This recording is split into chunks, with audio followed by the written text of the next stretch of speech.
Père. Merci pour ce live encore. Merci pour tout ce que tu vas faire encore ce soir. Nous te rendons grâce, nous te disons merci Père.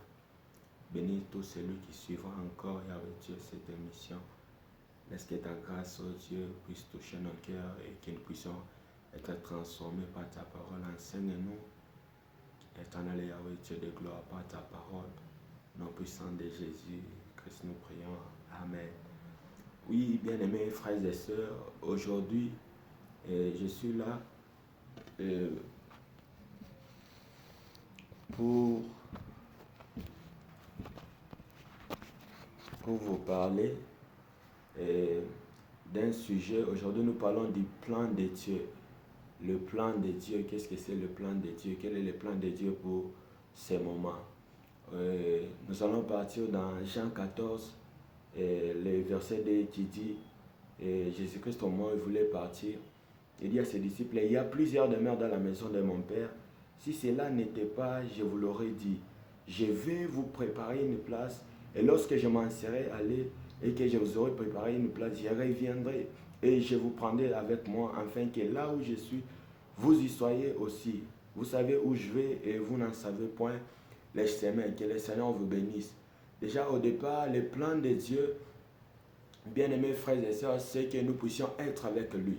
Le plan de Dieu, c'est arriver un jour à partir avec lui. Et au moment où il nous promet cela, il dit, je pars vous préparer une place. Je pars vous préparer une place. Il dit bien une place. C'est-à-dire, la première des choses que nous devons savoir, c'est qu'au ciel, nous aurons une place. Il n'a pas dit, je pars vous préparer des places. Il dit, je pars vous préparer une place où nous tous, nous serons rassemblés. Bien-aimés frères et sœurs, Jésus-Christ revient bientôt. Le plan de Dieu ne va pas échouer, je vous dis. Le plan de Dieu est tel que lui-même l'a dit. Car dans sa parole, il est écrit, il est le même hier, aujourd'hui et éternellement, c'est-à-dire il ne change pas.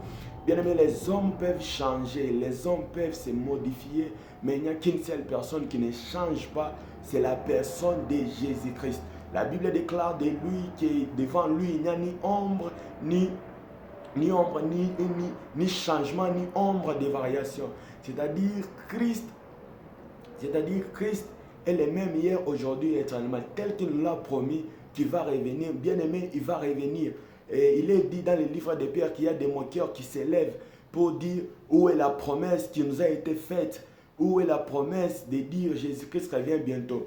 Et la Bible dit, vous êtes insensés, vous ne savez pas qu'est-ce que c'est l'amour de Dieu. Si Jésus-Christ tarde encore à revenir, c'est par son amour et par sa grâce.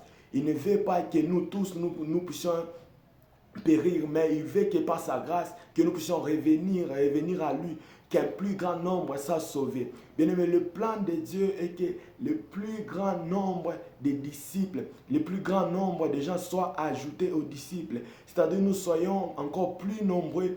Bien aimé, lorsque vous êtes dans l'église, la mission que vous devez comprendre, c'est de premièrement gagner les âmes, amener les gens à Christ, amener les gens à croire. Le premier, c'est ça même le premier plan de Dieu. C'est-à-dire Christ veut que nous puissions être nombreux. Nous puissions que beaucoup de gens soient sauvés. Que beaucoup de gens se répandent de leurs péchés, abandonnent leur ancienne vie et qu'ils puissent revenir à Christ. C'est ça même le plan de Dieu, le plan qui attarde encore Christ à revenir. C'est que le nombre n'est pas encore exact. C'est-à-dire le moment où le nombre sera exact, bien aimé, tel qu'il est écrit dans le livre des Thessaloniciens, que Christ va revenir au son de la trompette. C'est-à-dire Christ va revenir pour prendre ce qui lui appartient, pour prendre les gens qui sont en lui. Je ne sais pas là où tu es, si tu as déjà reçu Christ. Ce que Dieu veut, c'est que plusieurs personnes soient sauvées. Bien aimé, le plan de Dieu n'est pas modifié par la technologie. Beaucoup pensent que plus nous évoluons dans la technologie, les gens pensent que Christ ne va pas revenir, les gens pensent que c'est une fantaisie. Ce n'est ni une fantaisie, ce n'est ni tel que les gens le prennent. C'est la vérité, c'est une vérité biblique. Bien aimés frères et sœurs, le Christ qui accomplit les miracles, le Christ pour qui nous nous réunissons chaque dimanche, le Christ pour qui nous sommes là en train d'adorer, nous sommes là en train de faire ces lives, nous sommes là en train de prêcher. Le Christ pour qui nous avons offert notre jeunesse, c'est le même Christ qui va revenir. C'est le Christ qui te bénit, le Christ qui te donne des voitures, c'est le même Christ qui va revenir. Bien mes frères et sœurs, ne perdez pas espérance. Quelles que soient les difficultés, ne perdez pas espérance. Et attendons la promesse telle qu'il est écrit en Habakkuk 3, que j'étais à mon poste, restons à notre poste. Restons à notre poste. Christ revient bientôt. Reste à la mission où Dieu t'a affecté.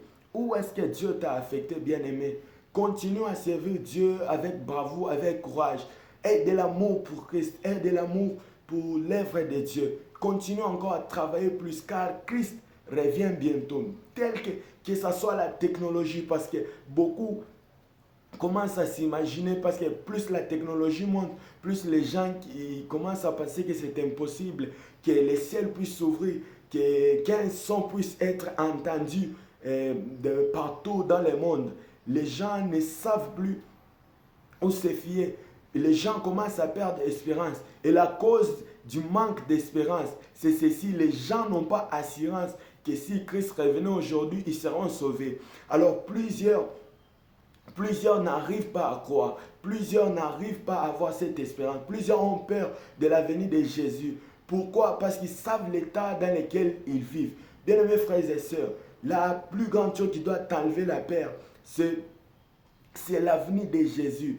C'est-à-dire, nous tous, nous attendons cette venue. C'est-à-dire, même en Apocalypse, il dit à Jean, celui qui atteste ces choses, dit oui, je viens bientôt. C'est-à-dire, Dieu ne dépend pas de toi. Jésus-Christ revient bientôt. Quel que soit l'endroit où tu te trouves, quel que soit tout ce que tu fais, Christ revient bientôt. Que le Seigneur vous bénisse. Soyez à votre poste.